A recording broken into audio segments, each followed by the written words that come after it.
صاحب کا نام آپ نے ICIJ کی ویب سائٹ سے نکلوایا خط لکھ کے جی وہاں پہ آپ نے اس چیز کو چینج کیوں نہیں کروایا کہ مریم نواز صاحبہ ٹرسٹی ہیں؟ خدا کے لیے میں آپ کو بتا رہا ہوں اگر پینما پیپرز فیک ہے تو میں کیا کروں؟ یہ آپ کو سمجھ آ جائے گی یہ بینیفیشل اونر والا پیپر فیک ہے. ابھی عمر چیمہ صاحب ہو کے گئے وہ کہہ رہے فیک نہیں ہے, کسی نے تردید نہیں کی. اس کے اوپر دستخط ہے بالکل ہے کہ مریم نواز صاحبہ کا نام لکھا ہوا ہے. اس کے دستخط بتائیں نا, سن لینا یہ تو کسی مریم نواز صاحبہ کا تو دستخط نہیں ہے نا. میرے پیارے مریم نواز نہیں جنہوں نے خط لکھا ان کے دستخط ہیں. پھر آپ نے جب لیٹر لکھا آپ نے کہا نواز شریف صاحب کی کمپنیز نہیں ہیں ان کا نام نکالو.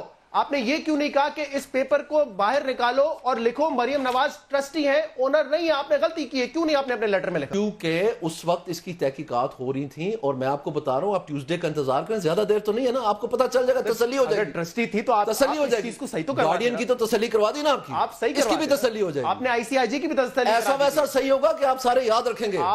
نواز شریف صاحب نے کہا تھا, نواز شریف صاحب نے کہا تھا جو آپ سارے الزام لگا رہے ہیں آپ ہاتھ باندھ کے معافی بھی مانگو گے. ICIJ کو کیوں نہیں لیٹر لکھا کہ مریم نواز صاحبہ ٹرسٹی ہیں؟ آپ نے غلطی کیا, آپ نے بینیفیشل اونر لکھا ہے, آپ نے نواز شریف صاحب کا نام کلیئر کرایا. آپ کو کیسے پتہ نہیں لکھا گیا؟ لکھا تھا آپ نے لیٹر, میں نے پڑھا ہے. کیسے پتہ نہیں لکھا؟ لیٹر پڑھا ہے میں نے. اگر میں نے لکھا یا کسی اور وکیل نے لکھا آپ کو کیسے پتہ نہیں لکھا گیا؟ اس لیٹر میں نہیں تھا کوئی. آپ ٹیوزڈے تک انتظار کریں نا میرے بھائی. لیٹر میں نہیں تھا میرے بھائی, وہ لیٹر پبلش ہوا ہے. آپ کے خیال میں ایک ہی لیٹر لکھا گیا؟ آپ کو بتا کے لکھنا تھا, لکھا ہے نا, آپ کو بتا کے لکھنا تھا ہم نے. آپ کہہ دیں پھر لکھا ہے, آپ کو پتہ چل جائے گا ٹیوزڈے کو.